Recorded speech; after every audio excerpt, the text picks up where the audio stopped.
রংপুর জেলার বদরগঞ্জ উপজেলার গোপালপুর ইউনিয়নের ঐতিহ্যবাহী দ্বীনি প্রতিষ্ঠান গোপালপুর আনন্দপাড়া শিশু সদন নুরানী হাফিজিয়া মাদ্রাসা ও লিল্লা বোর্ডিং এর শিক্ষার্থীরা আলো ছড়াচ্ছেন।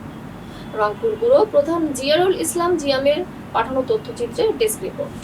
আমাদের মাদ্রাসাটা যদিও 14টা রাস্তা ইতিম আছে, কিন্তু মাদ্রাসা টোটাল ছাত্র সংখ্যা প্রায় 60 জনের মতো।